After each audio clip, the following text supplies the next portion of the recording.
Hey everybody, welcome back to WineupTV. I have Joe Mora with Casa Bruno Imports, and you know what, man? Real men do drink pink wine. And on today's show, we're going to have the heavy hitters, Bandol. So when we come back, Joe's going to tell you all about these wines and why you should get them for the spring. See you in a minute.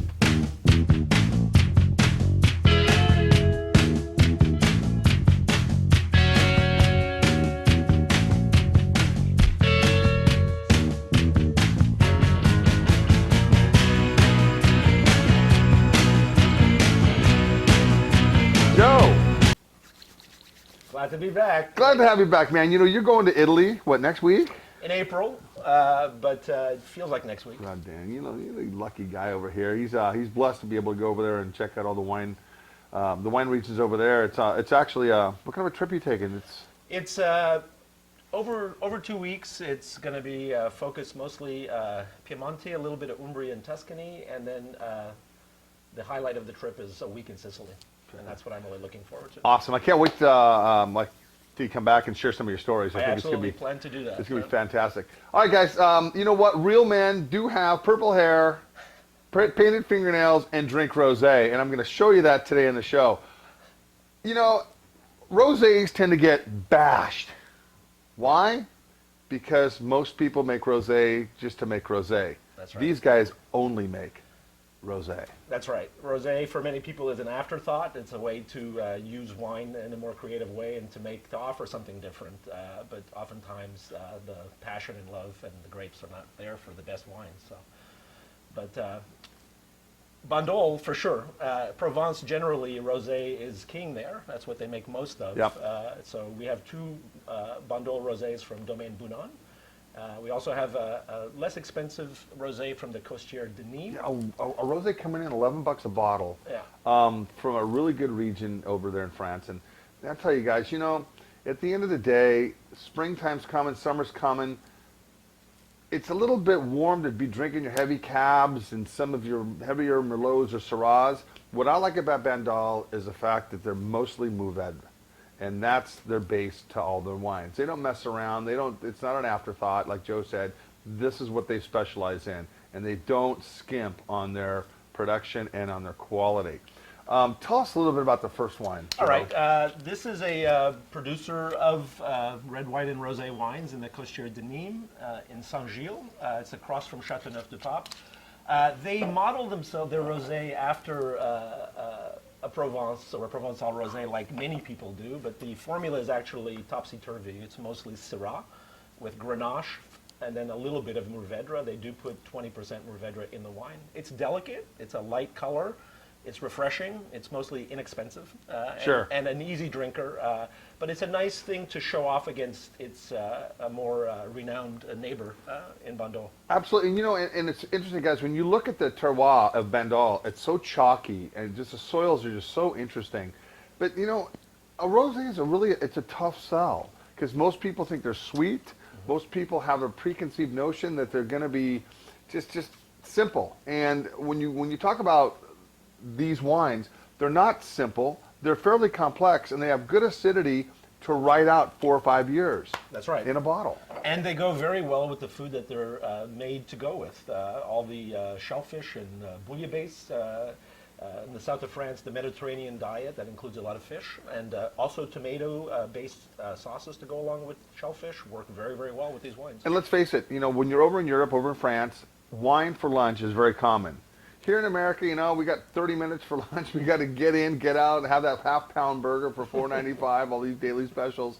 And we don't have the time to sit down and have a nice meal, where it's very European, to have a nice meal with a glass of blush wine or rosé. That's right. And that's how these styles are made, and they're just wonderful. I love rosé with roasted chicken. Everybody eats roasted, most people, I should say, not everyone. And most people have roasted chicken, and it's got great herby elements that tie well with an herb roasted chicken. And these aren't sweet. You know, they have the fruit's nice. It's good acidity, and there's a sweetness to it, but it's not bone dry high acid. And I think the acid in the fruit is really, really married well. All right, so this is about $11 retail. First wine, Bandol, the Mas de la Revie. I just totally bastardized that. You were close. You were close. So Domaine Bounan was founded in 1961, but has currently made various different groupings of wine, red, white, and rosé, from separate estates that they own. The Mas is the first one, de la Rouvière, very close, Wayne. They're cagey about the percentages, but these are Mourvèdre-based wines, which is the majority grape, with Cinsault and a little bit of Grenache. Lots of limestone in the soils. The wines have some edginess to it, some acidity, minerality. Good minerality on that. But this great tropical quality too, and Bandol always reminds me of the Mediterranean, and it is the water and the sun, and it's there in these wines. And it's just a great wine. This retails about $21, right around there. You know, sometimes that's out of some people's comfort zone for a rosé. However, if you wanna quit drinking all the Planck rosé and get to what a rosé really is like, you're gonna hit a bottle of this. It's just delicious. I think if you like rosé, you owe it to yourself to try a Bandol every once in a while, and they are unique. It's got a little saltiness to it, a little banana peel. I like that. These are just really complex rosés, man. Yeah, I love these wines. Beautiful wine. All right, Granddaddy. Yes, this is the Chateau de la Rouvière. It's a different site near the village of Castellet, and the wine has a higher percentage of Mourvèdre in it. Even so, it's smaller production wine. Yeah, talk about the case production on these wines. The rosé in all categories is the largest production, but for the Chateau it's 1,000 cases. For the Mas it's 2,500 cases. Okay. And that dwarfs the production of white and red wine, which is minuscule in Bandol, but in Provence generally it's much smaller than rosé. In this region, everyone is committed to making rosé. See, which is great, because, you know, we live here, obviously, in the Willamette Valley, where everybody's committed to pretty much Pinot Noir and Pinot Gris, but more so Pinot Noir.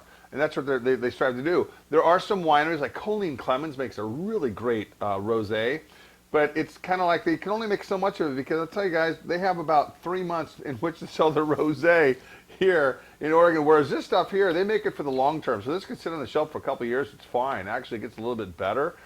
So rosé in Oregon is a cash flow grape that a lot of the winemakers do because they like to drink wines. They're a little bit more simple and elegant, but they're made with Pinot Noir, which I think Pinot's best fermented out fully and made in their elegant styles. But these wines here, these wines rock it. This is a great everyday drinking wine with your, you know, pizza, with your chicken, your roasted chicken. That's right. That's right. I think, you know, when you try them together, they all have their qualities. Definitely different budgets for different people.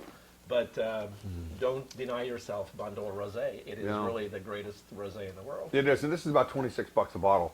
They're available right here. Let me know what you're looking for. And wow, Joe. Short sleeves. Short sleeves. I know it's rosé time. It's going to be 65 degrees out today. Best day of the year so far, man. It's always like this in Oregon. Beautiful and sunny and warm. Anyway, man, when you come back from your trip, we're going to sit down and you're going to tell us all about your trip for a few minutes and then bring in some wines that you've had over in Italy. I can't wait to see you. Safe travels, my friend. Guys, when we come back, we're going to have another person on here that's going to rock it.